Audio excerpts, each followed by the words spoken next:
Tonight is going to be another meaning of life type talks, because a few months ago part of my travels was going to an event in South Korea up in the mountains, and I was asked to suggest other meditation teachers, and the one I suggested, because I knew him and I thought I might have a chance to persuade him to go to this event, and I managed to succeed in getting him to go there, was this monk called Ajahn Brahm, a Thai monk, and he has spent some time with me in Bodhinyana Monastery.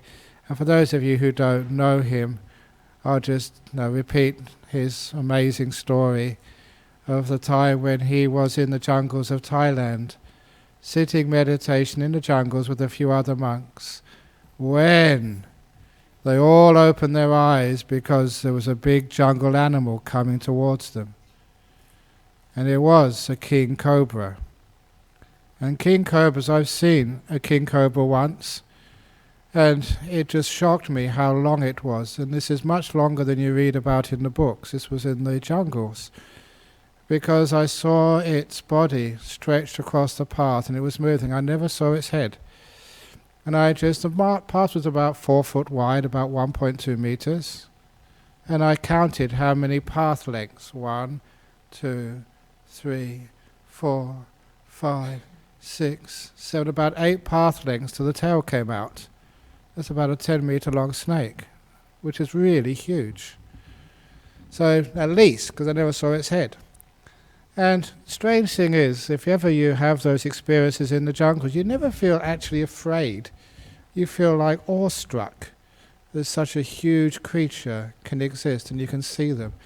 It's as if maybe because they're so big, they're so majestic, that they're not really interested in little monks like you, especially in those days when I was very thin.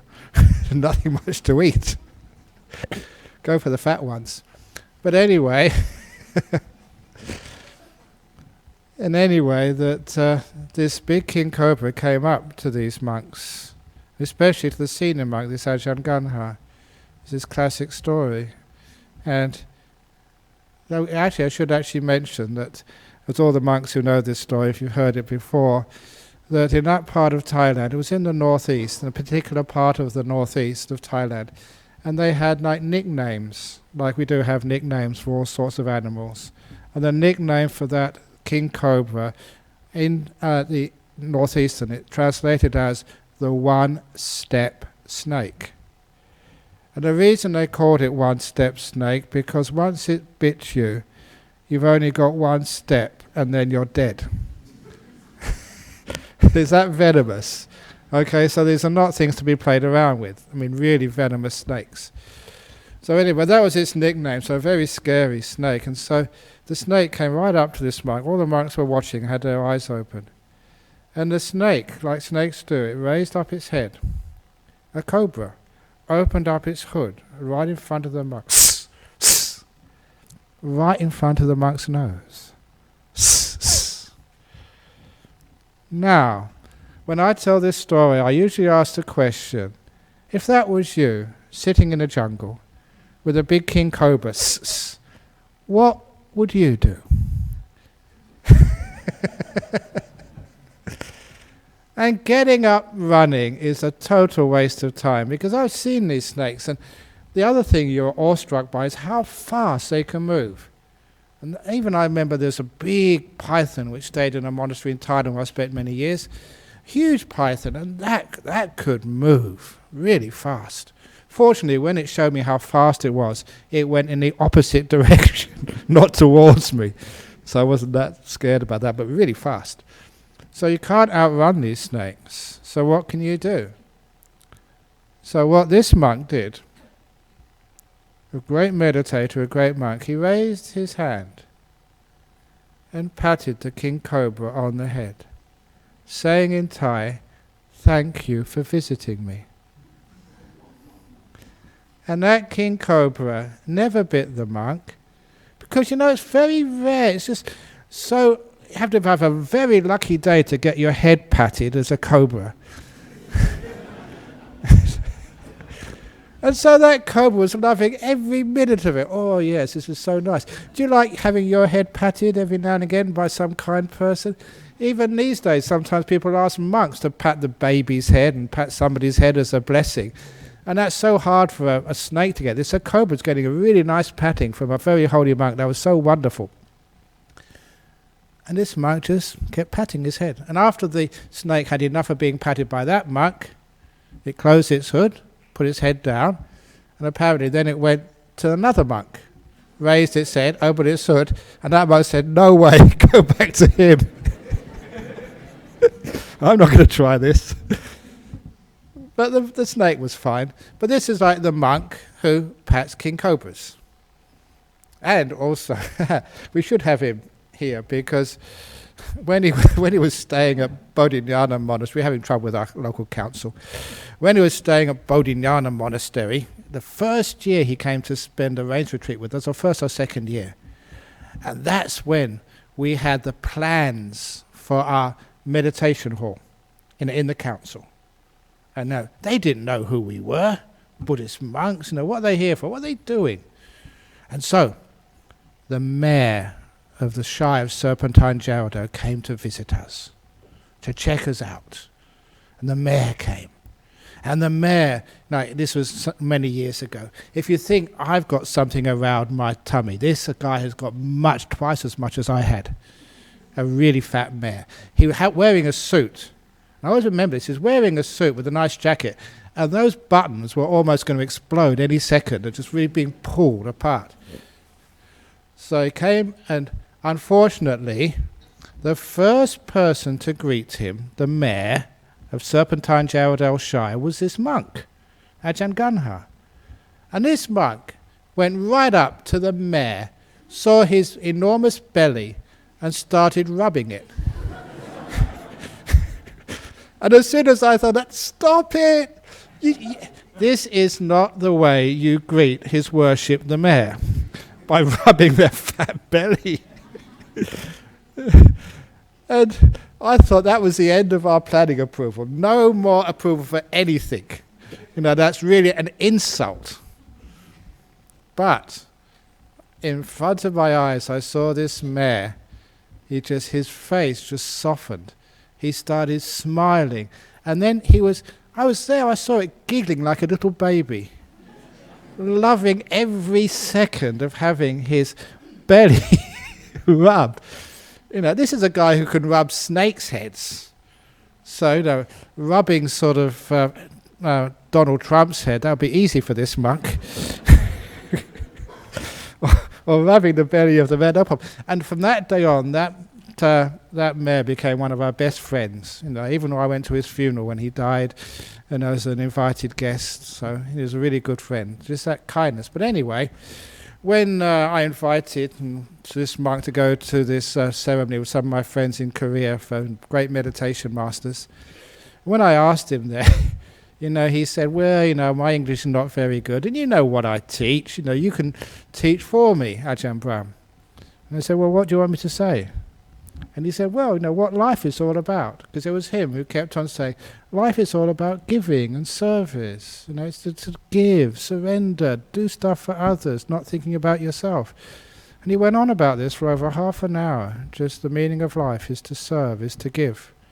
And I thought that'd be a wonderful talk for this evening. Because many people do come to places like this centre or come to Buddhism to see what they can get out of it. And of course, that's true that many people just so much difficulties and suffering in the world, troubles with, your health. So many people come here when they have cancers because they know that meditation can help. Stressed out in their jobs, difficulties with addictions, problems with, all sorts of stuff. Many people come here first of all because they have problems. And it actually works. You get fixed up in this place. This is like the hospital. This is Nolamara General Hospital.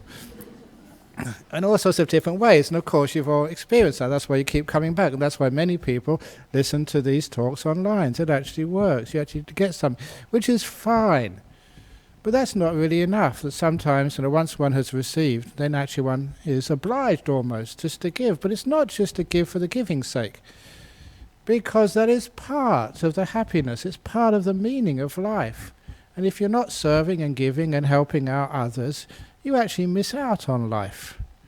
I've noticed that for people who especially get depressed, and of course depression is a huge problem in our modern societies, why? And do you really always have to take the medications or the counselling to overcome depression, or like many people do, meditation? It's good, but there's another therapy which is very, very powerful, and I've been encouraging this, and it does work, is actually service. Going and volunteering for an organisation, giving some time to help others. Because then you're not actually looking about what I'm getting out of this. It's this beautiful act as part of being a human being, of giving and helping and serving and looking after others. It's not just about me. It's about always us, many, many people. And people have actually done that. They've done volunteer work. They actually get this big boost. A big boost of tiredness, but also a big boost of feeling good about themselves and making a difference, actually doing something. And that has been my life as a monk, because sometimes, I must admit, when I first became a monk, I did it just nice quiet life. A quiet life, being a monk, especially a senior monk. Anyway, but to know just how much I like quietness, because sometimes people, you just do all this work because you like it. Actually, that's not the case. I do it because I feel it's an important thing to do, and it's part of my life as a monk. But some years ago, I had a holiday. Long service leave, it was called at the time. It's supposed to be for a year, but the monk who was supposed to be looking after the monastery at Serpentine when I was away, he volunteered for something else, and so I could only squeeze in 6 months. 6 months of freedom as a monk. No responsibilities, no Friday night talks, no retreats, no counselling, not asking problems, not serving on the committee. 6 months freedom. So what did I do? Travel, go see the other monasteries, go and spend time in Thailand where I grew up, go and find a nice mountain in China to meditate on the top of some deep cave somewhere. 6 months, and didn't have to worry about airfares or anything. People to sponsor all of that. So I had 6 months freedom, long service leave. And what did I do? I stayed in Bodhinyana Monastery, where I live. I stayed in one hut for 6 months. That was when I never saw a human being, honestly, for 6 months. Never saw a human being. Never spoke to a human being for 6 months. I did my retreat. And I mention that because that is what I would always love to do.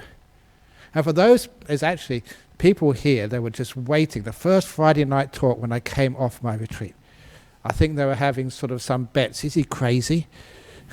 2-1 on, he's mad. But I wasn't crazy, but it's incredible power of stillness for 6 months. Oh, I just love that time. Best time of my life. People say you can go crazy, but it really depends. If you have your meditation together, you know about stillness, and you rejoice in stillness, which is important. You're not afraid of it, rejoice in it. It's such a wonderful time of your life. Oh, and just even the sensitivity you have around nature around you, just the way you can feel things. It's not just the stillness, the deep insights, the great meditation, but it's all the other stuff around, which is amazing, which, when you are in solitude, you can get. It's a wonderful opportunity. But, you spend some time by yourself. Now's the time to give back. And so the last few years, I've been just giving everything, not just to this place, to all sorts of other places as well. And I found that's also really important in your life, to be able to serve. And I say that because we do need, in 1 week's time, a lot of people, to help out. Just run this Wesak ceremony. Wesak is the holiest day of the Buddhist calendar. It's a holiday in Malaysia, Singapore, Thailand, Cambodia, Laos, but Myanmar and Sri Lanka. It's a big holiday all over the place. And it's because as many people from those lands come here, and also the Australian Buddhists, who follow this tradition, it's the time when we remember the Buddha's birth, enlightenment, and final passing away. It's just Christmas and Easter all rolled into one. So we want to make it a big celebration, but we need your help. Because it's always, whatever you do in life, it's always a struggle. sometimes again, spending time in a cave, but also struggling as well. It's always a struggle no matter what you do in life.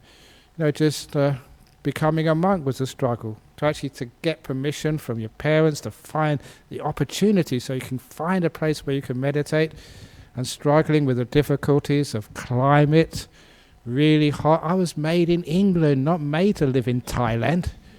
And now, if you go to Thailand these days, it's not so bad in Thailand. Yeah, you live in a hotel or spend your time by the beach or by the swimming pool. There was no swimming pools or beaches in the jungle monasteries. No air cons, no fans, no electricity. And it was really hot sometimes, boiling. And then you got the mosquitoes. I never had any mosquitoes in London. Always on at you, buzz, buzz, buzz. And I don't know what it is about the mosquitoes. You wouldn't mind if they just bit you, but they don't just bite you in Thailand. They go to your ear first of all, buzz, buzz, buzz, buzz, buzz, buzz, buzz, buzz, buzz, we're coming, it's going to hurt, buzz, buzz, buzz. And then they bite you. And they're sadists. Sadistic type mosquitoes. You know what I'm talking about there. So anyway, just all this sort of stuff. But you had to fight through that and endure and be tough, because that's also part of me. Like, I was thinking, how can you describe yourself almost like a street fighter monk? Sometimes it's true.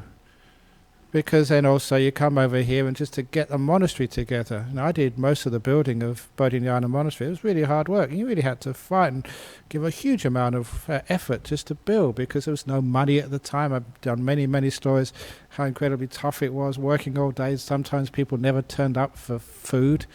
So working all day on an empty stomach and really hot.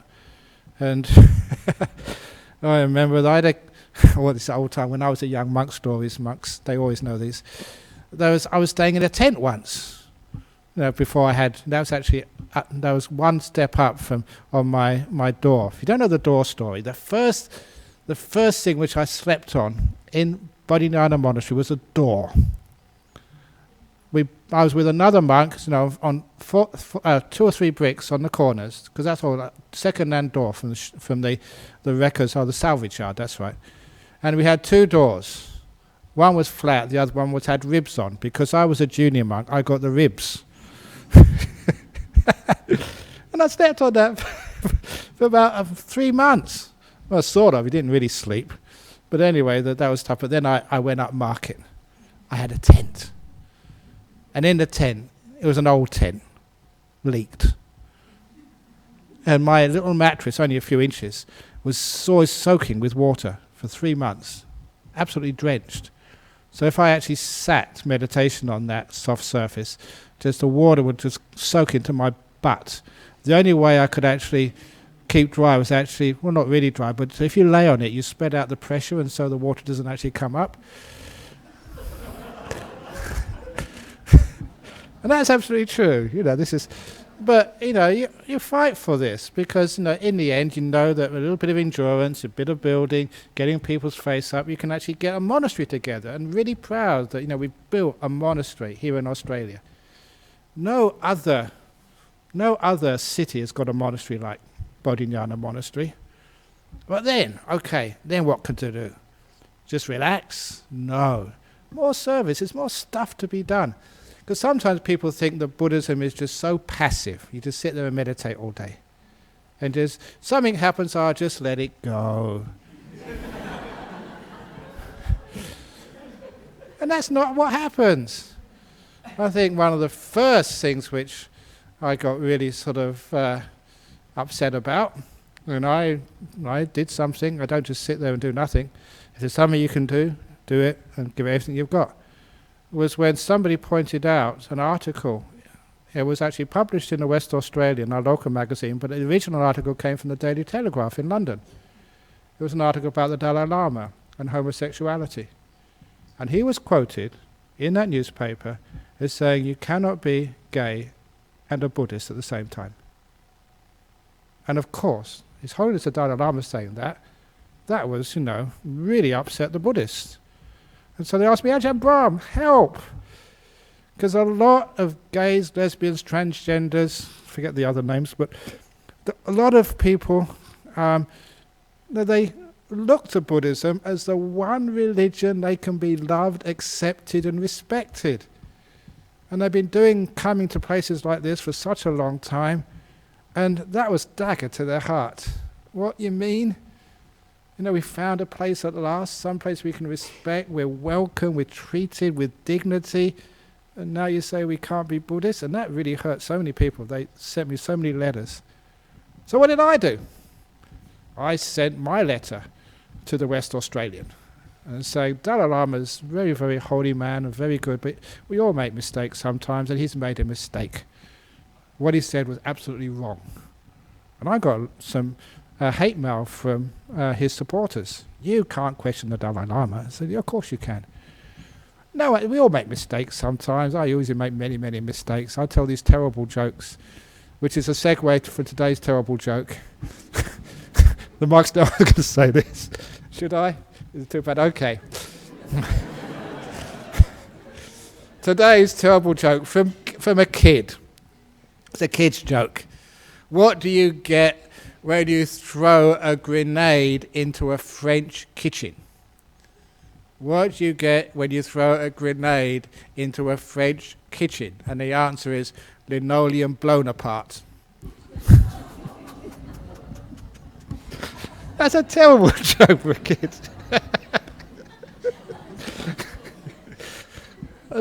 You shouldn't laugh. You're just encouraging me for next time. But it's a simple joke, so why not just laugh at it? So I do stupid things as well. So, but then I decide to stand up. It doesn't matter how much flack you get. If something is wrong, I'm going to get out there and fight for it. And so that was wonderful.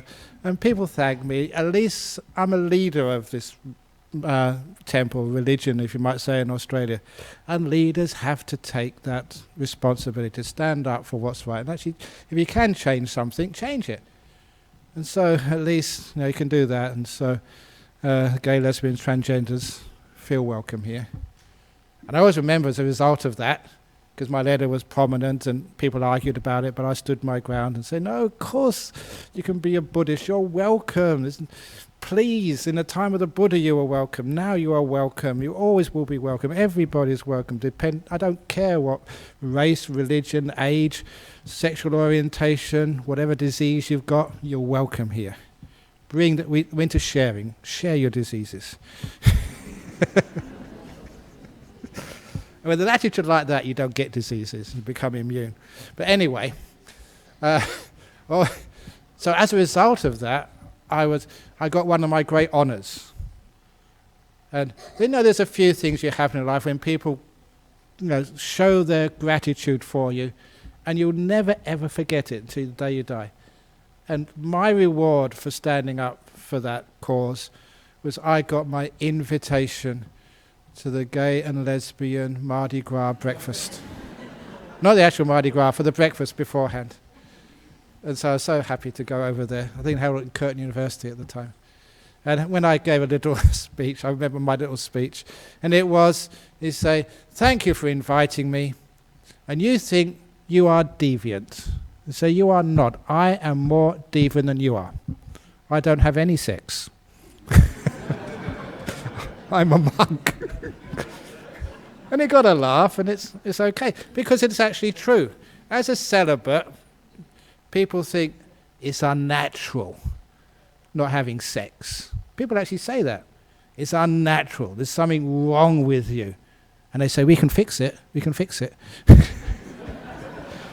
And that's exactly what they said to the gays and lesbians, transgenders, a long time ago. So you get some understanding, what it feels. But anyway, I was very proud to stand. And of course, the next time I fought a battle was for gender equality in Buddhism, fighting for bhikkhuni ordination. That was a really good big battle, but really hard, because I lost a lot of friends, and it went on it's still probably going on.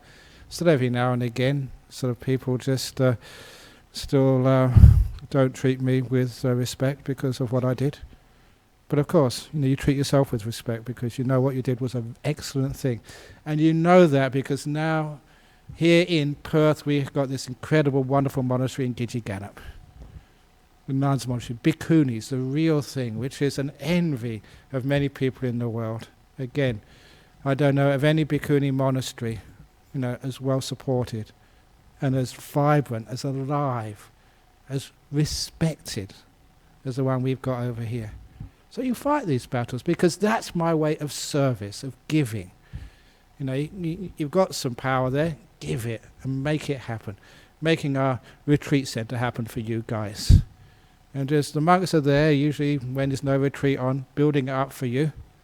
Really weird, isn't it? Because how I was brought up as a monk, in Thailand, monks did nothing. We just sat there and just gave us stuff. I remember Ajahn Brahm, my teacher, when he was asked, "Why did you become a monk?" This was his answer. He said, growing up in a little village in the northeast of Thailand, as a young boy, like most young boys and girls, they played games. Now, when you were very young, you may have played house, or football, or boys playing war or something. But he said in that village, his favourite game was playing monks. And as a young 5 or 6 year old, he would always volunteer to play the monk. And he would get some brown piece of cloth. And he said, in that game, it was a great game, because all I ever needed to do was just to sit there. And all my friends would go to their house and bring me things to eat. It's a great game.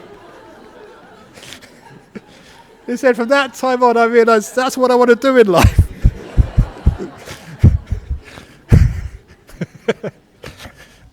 So my teacher had a great sense of humour, so you get it from him. But that's sometimes in Thailand what you do. You just sit there and people give you stuff. But not here. You have to really work hard. And I'm happy to do that, to be able to sort of work. So it's part of the job. And sometimes you ask, well, when are you going to stop? This same monk who patted the head, when I told him I was getting old, and he said, Ajahn Brahm, be careful. If you stop working, he said, you'll die. That's what he said to me. And actually I listened to it and I thought, yeah, exactly.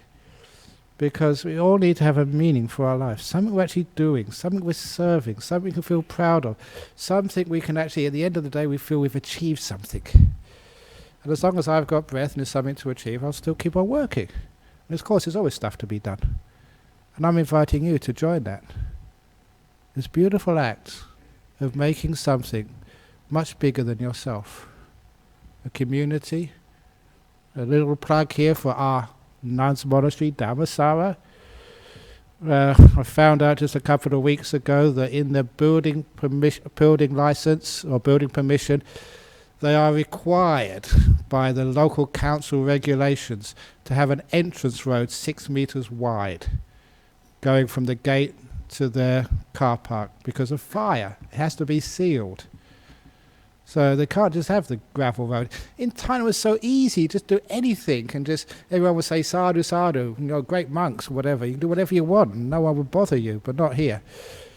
So that's going to cost maybe some people overseas $450,000 to do a kilometre of sealed road, 6 meters wide. So if you can't come and help on Wesak, there's other ways you can help out our society so that those nuns can survive and we can have real equity. It does take stuff to be able to achieve this equity and get respect for people. And if you can't, if you're not wealthy enough to help out in those things, there's other ways you can help out in a society like this by volunteering some of your time in a day like Wesak. Yeah, you can come and listen to the Dhamma talk. Yeah, you can come and meditate. Yeah, you can come and eat. But how about actually doing something as well? Supporting this organisation. If this has meant something for you, you've got something out of it. It's also service as well. That's also where you get this next level of, even benefit for yourself. Every time which I've achieved something, you always look back upon it. And honestly, there's times when I've cried. One of the other great achievements we did a long time ago, Wesak, I wrote about this in Good, Bad, Who Knows. Absolutely true story, miracle. How many years ago? We had a 30th anniversary, about 20 20 years ago, 18 years ago now, we had the big celebration in Supreme Court Gardens. Waisak in 2005, was it? Oh, so it's only 11 years ago. Okay, 2005. But anyway, we hired Supreme Court Gardens. It was a Sunday, full moon day. It was the actual Waisak day, the celebration. And my character, as many of you know, if I'm going to do something, I'm going to never do anything half-hearted. If I go on a retreat, I go on for 6 months. 9 days, a couple of weeks, that's Mickey Mouse stuff. You're going to do it, 6 months, go for it. If you're going to build a monastery, build 3. So that's my character. I've always really given everything I've got to whatever I'm doing. So anyway, so there we were. At that time, yeah, we didn't have that much money, but didn't matter. We're going to spend. Spend to make sure we're going to do it properly. Supreme Court Gardens.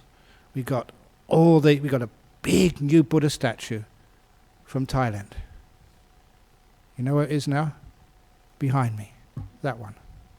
That came and it was put in Supreme Court Gardens first of all. That's where it started off from. And Sunday, everyone was working really hard. And in the morning, it was raining. It's May. May, in this time of year, there's big storms sometimes. And this was a big storm happening. I mean, a real big storm, not a small one. Huge. Hitting Perth. Storm warnings. It was raining all day. From the morning, we left after breakfast from Bodhinyana Monastery. We had, remember, fish and chips, just on the run as we're doing stuff in Supreme Court Gardens. And just working really hard. And everybody, including me, soaked to the skin. 3 times. The premier at that time was Jeff Gallup. 3 times. Now somebody gave me their mobile phone. They called me. Are you cancelling? 3 times I said no. There was a storm coming. We saw on the meteorological report it was to hit the centre of Perth, right the centre of Perth, at 7:30 p.m. Exactly the time we were to do our ceremony. That's why 3 times Jeff Gallup's office, the Premier's office, said, are you cancelling? No. One of our old members who died some time ago, Brian Creek, he was a merchant seaman. And he came up to me and said, look, I've been a merchant seaman. We know about storms. The barometer is dropping. It's a really low pressure. If I was on a ship, we'd take evasive action. This is dangerous. You can't carry on. Yes, we are. And then there was this monk, Harvey. He took me aside. He grabbed me by the shoulder, pulled me aside. He said, Ajahn Brahm, you're embarrassing us. You're embarrassed. It's okay to say no. It's okay. You won't lose face. We'd actually respect you even more, but you're humiliating us. No. I can be very stubborn, Mr. President, as you well know. No. And I remember again, for my whole life, Cherry's mum, Shirley, she passed away too now. So she came crying into the tent when I was helping arrange the chairs, tears streaming down her face. You've got to come out, Ajahn Brahm, you've got to come out. And straight away I thought, oh no, what's happened now?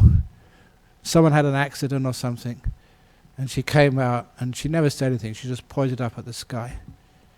The clouds had parted and you could see the full moon high in the sky, beautiful. That's why she was crying. The rain had stopped. And Jeff Gallup came. We did the ceremony, at the end of which it poured with rain. Honestly, Supreme Court Gardens was under 2 inches of water. The freeway, the Kwinana freeway, flooded the following morning. It was a really heavy storm, but we stopped it. just for the couple of hours necessary for our ceremony. This is the power of this. And the reason I say this story was the following morning, like tomorrow morning, I'm just flying off to Melbourne to do some service there to help with their Wesak, the Buddhist Society of Victoria. That's another job I do. I'm their spiritual advisor over there. They're basically their head monk. So I'm going over there, and this is what I had to do after the Wesak on that year, fly to Melbourne. So you can imagine just hardly any sleep the night before, really exhausted. Sleep, get up early, go to the airport, check in about half an hour before my flight was to take off. Found a nice quiet corner and cried my eyes out. Cry. Out of joy, inspiration. You'd done something. That's the first time that I could actually just remember what had happened. How just all that hard work, all that effort, all that giving, service, pushing yourself to the limits for others, and now you could get the payback. And that's when the Thai ambassador spotted me, because she'd come over for the celebration, and so she was very kind enough to invite me up into the lounge so I could have a nice place to cry. The Qantas Lounge, I think, at the time. But no, it's really, really amazing. The inspiration you get when you do something, which is amazing. So this is actually why it's great to have that opportunity to serve. And look, sometimes, people say, this is my 65th year. How many more years have I got inside of me? Actually, as long as I keep working a lot. But, we always look towards the end of our life. And just at the end of your life, you look back and say, what have I done? And it's not what you've received, which you always remember. It's how much you've served, how much you've given, what difference you've made in your particular area of life. Yeah, there's so many ways you can serve and you can give, sacrifice yourself for others, volunteering, standing up for a cause you're really passionate about, and you're going to go and do it. It doesn't matter how much it hurts you. I always remember another saying, this is not Buddhist, this is from Mahatma Gandhi. There are these sayings which you always remember, which go right inside you, which basically run your life. And what he said was, I can see 1,000 reasons to give my life for a good cause, but never a reason to take the life of another. Never one reason. But 1,000 reasons to give your life for something else, for a good cause. Now that's obviously a very, very advanced, high-minded man who would have died very happily, knowing that he'd given so much. He was the one who kicked my ancestors out of India, the British Raj. And just imagine the might of the British Empire at its peak, and this little tiny man in rags defeated the might of the British Army. Now that is an incredible image which I have. Small guys, tiny women or whatever, but just so motivated, so wise, and so, again, committed to what they're doing. They just give and give and give, and there's no way that they can not succeed. I don't know what difference you want to make in this world. You see, all sorts of problems. Don't take too many problems on, one at a time. And it's not just your own problems. Because we all have our own problems in our own life, our own health, our own family, our own little... But just sometimes the best way of solving your own personal problems is looking out for others. Incredible compassion. Sometimes when you do that, you look at your own problems and think, crikey, mine are hardly anything compared to some of the other things which people go through in life. And if you can actually understand that, then you actually understand what it's like to...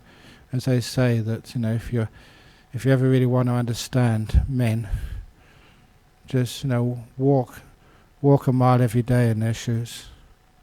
And then you'll be so far away, it doesn't really matter. That's what that's what the husband said to his wife.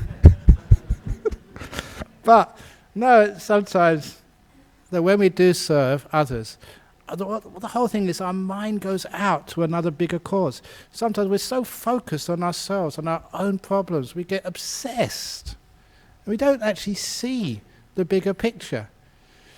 Now, this is one of my oldest similes, and my similes just go around and around and around. Somebody, I think it was Burr, sent me an email link, some new age psychologist. The glass of water. Holding a glass of water too long is the meaning of stress. Again, this is Ajahn Brahm's simile. You know where I got this actually from Ajahn Chah. He started off, because I remember actually where he taught me this, that we were walking back from Alms Round one morning, and he stopped. I think I was carrying his bowl, and he just picked up a stick from the side of the road. And he picked up a stick like this, and he asked me, he said, Brahma Wangso, that's how he called me. I wasn't an Ajahn then. Brahma Wangso, is the stick heavy? And before I could answer, he threw it away. He said, it's only heavy when you're holding it. And these are great teachings because it's physical. You can remember them very easily. Thank you so much.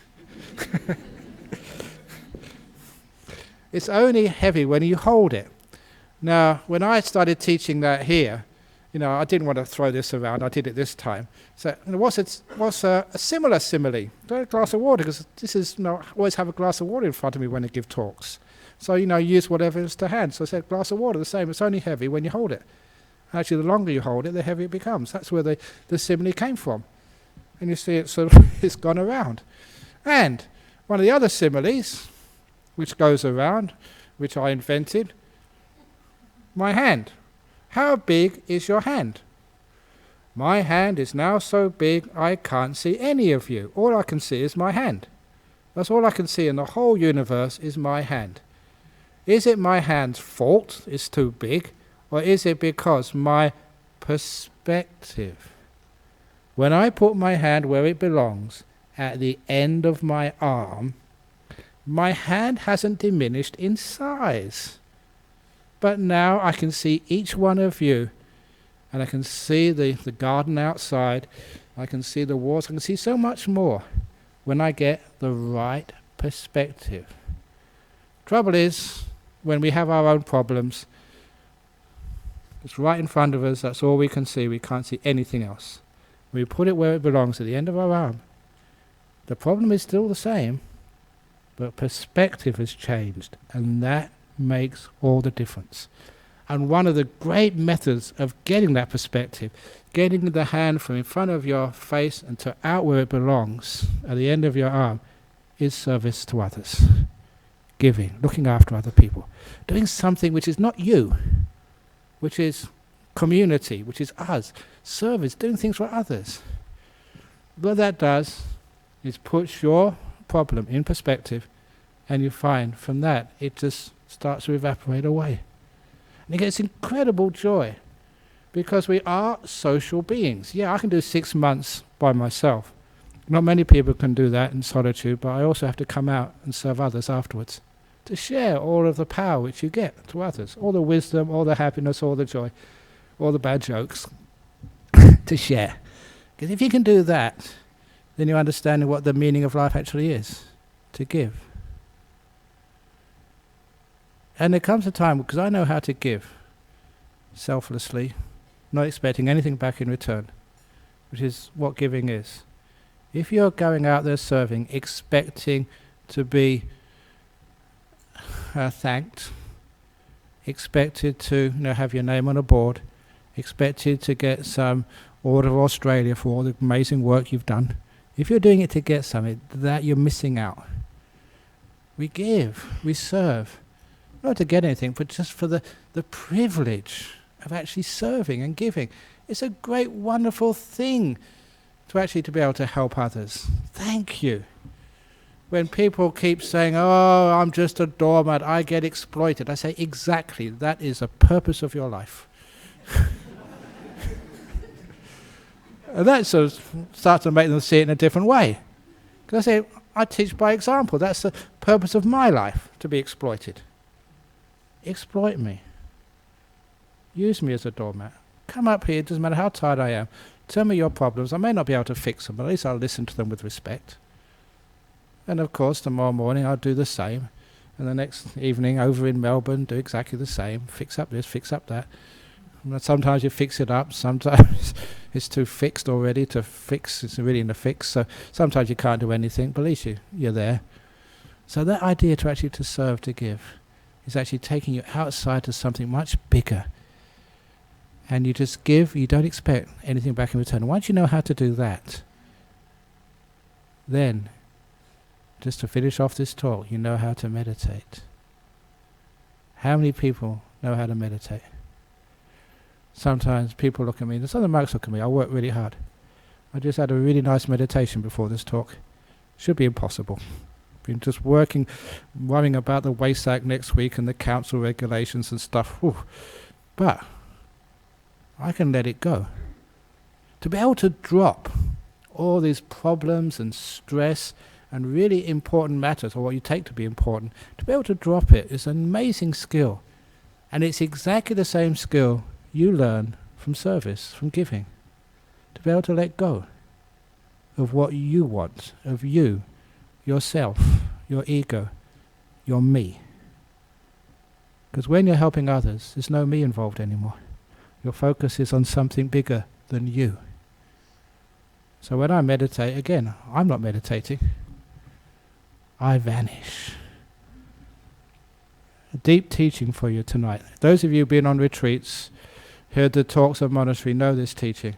It's from one of the great meditation books in Theravada Buddhism called Visuddhimagga. They say the path is, but no traveller on it is seen. It's beautiful, beautiful saying. It's very simple. The path is, the path of meditation, the path of life, the path of Dhamma, the path of spiritual enlightenment. That is. It exists. It's there. But there's no traveller on it. You can't be the one who walks that path. You have to vanish. The whole idea of you doing it, that you travelling, the whole idea of you meditating has to vanish. Because when you disappear, when there's no traveller anymore, then the path manifests.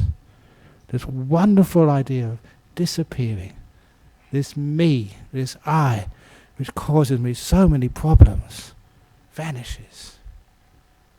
And when you're not there anymore, when there's nothing you need because there's no one to need it, when there's no problems because there's no one to have any problems, so that's where you can really let go.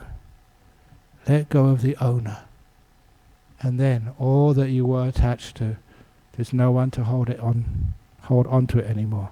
It all vanishes. The path is, but no traveller on it is seen. So because you give, you surrender, you let go, you vanish, you serve, whatever you can do, you just do it for the sake of others. When it's time for you, you don't travel anymore. You're not there. Then meditation is as easy as drinking a glass of water. Thank you. Very good. Okay, so any questions from the floor? And again, yes, there's also Dennis, Prem is over there. Anyone wants to volunteer for something? Where's Prem gone? Okay, he's your guy. So, I'll tell you something, like I come from the background, like the gay community. I support my rights. My sexuality is, I support you guys, my heart, and I'm one of them of the gay communities of your respect for you. Thank you. Okay, thank you for that. Very good. It was a compliment. Thank you. You're always welcome here. And any messages from the internet today? No internet questions? No questions today, Ajahn. Wow. People were stunned. Very good. Okay, so let's pay respects to Buddha, Dhamma and Sangha, and then hopefully see you next time, next place.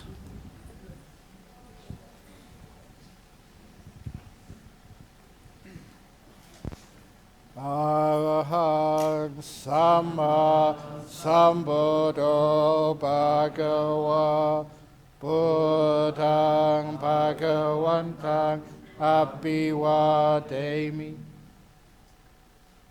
Suakato Bhagavata Dhammo Dhammang Namasami Supatipano Bhagavato Sāvaka Sangho Sanghang Namami